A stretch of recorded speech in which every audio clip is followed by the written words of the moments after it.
Happy day gig ஒர்க்கர்ஸ்க்கு social security rules 2026 கொண்டு வந்திருக்காங்க. அதை பத்தி டீட்டெயில்டா பார்க்கலாம். உங்ககிட்ட இன்னும் 2000 ருபீஸ் நோட் இருக்கா? அதை மாத்துறதுக்கு ஆர்பிஐ சில வழிமுறைகள் சொல்லியிருக்காங்க. First gig workers social security rules 2026 April 1ல இருந்து அமலுக்கு வரப்போறதா சொல்லியிருக்காங்க. 45 டே பீரியட் கொடுத்திருக்காங்க இந்த ரூல்ஸ்க்கான ஃபீட்பேக் நம்ம தரலாம்னு சொல்லி.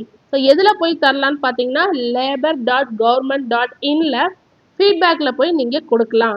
இந்த ரூல்ஸ் என்ன அப்படின்றத பார்க்கலாம். எலிஜிபிலிட்டி கிரைட்டீரியா கொடுத்துருக்காங்க.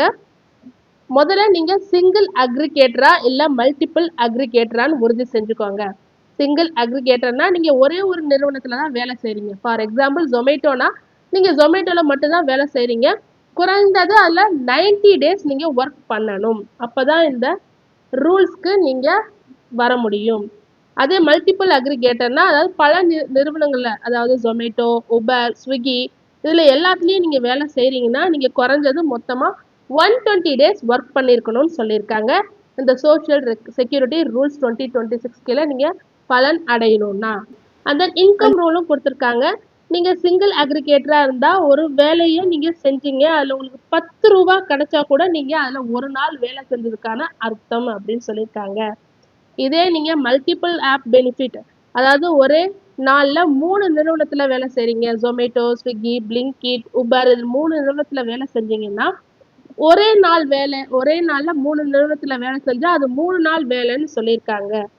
டோட்டலாக 120 டேஸ் அதில் உங்களுக்கு ஈஸியாக நீங்கள் அச்சீவ் பண்ணலாம்னு சொல்லியிருக்காங்க.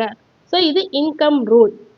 ஏஜ் லிமிட் கொடுத்துருக்காங்க. மேக்ஸிமமாக 60 இயர்ஸ் ஏஜ்குள்ளே உள்ளவங்க மட்டும்தான் இதை பயன்படுத்திக்க முடியும்னு சொல்லியிருக்காங்க. மேலும் இவங்க ஆதார் கார்டுலாம் கட்டாயமாக வச்சிருக்கணும்னு சொல்லியிருக்காங்க. கீ பெனிஃபிட்ஸ் பார்த்தீங்கன்னா life cover, disability cover, Ayushman Bharat, accident insurance and maternity benefits எல்லாமே உங்களுக்கு கிடைக்கும்னு சொல்லியிருக்காங்க. எவ்வளோ நாள் வேலை பார்த்துருக்கீங்கன்னு சொல்லிட்டு எவ்ரி 3 months கம்பெனி அப்டேட் பண்ணிக்கிட்டே இருப்பாங்க.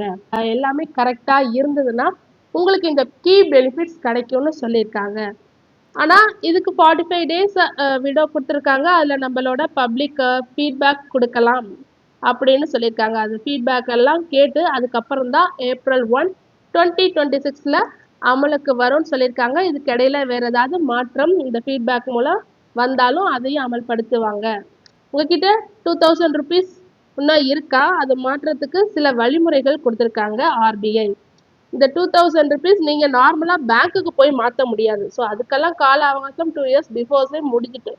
இப்போ ஃபஸ்ட்டு ரூல் என்ன சொல்லியிருக்காங்கன்னா நீங்கள் டைரெக்டாக ஆர்பிஐயோட அலுவலகத்துக்கே போய் நேராக டைரெக்டாக ஆர்பிஐ விசிட் பண்ணி, இப்போ நீங்கள் தமிழ்நாட்டில் இருக்கீங்கன்னா ஆர்பிஐ வந்து சென்னையில் இருக்கும். ஸோ ஆர்பிஐ சென்னைக்கே நேராக போய் அவங்களோட ஒர்க்கிங் டேஸில் மாற்றிக்கலாம்.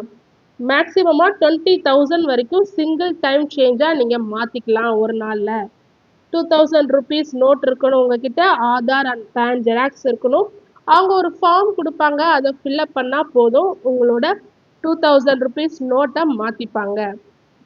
சப்போஸ் நீங்கள் சென்னையில் இல்லை, வேறு எங்கேயாவது இருக்கீங்க தமிழ்நாட்டில் அப்படின்னா தபால் மூலமாக நீங்கள் அனுப்பலாம்.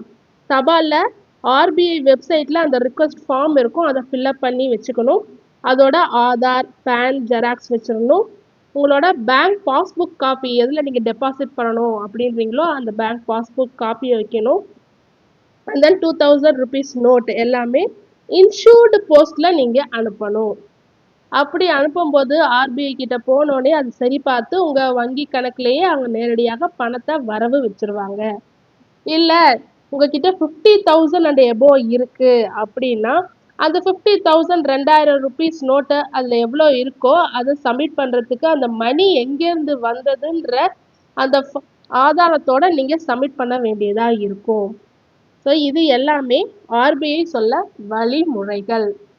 தொடர்ந்து இதுமாரி யூஸ்ஃபுல்லான மார்க்கெட் அப்டேட்ஸ் வேணும்னா மறக்காமல் நம்ம சேனலை சப்ஸ்கிரைப் பண்ணுங்கள், பெல் ஐக்கான் கிளிக் பண்ணுங்கள், லைக் அண்ட் ஷேர் பண்ணுங்கள். தேங்க்யூ.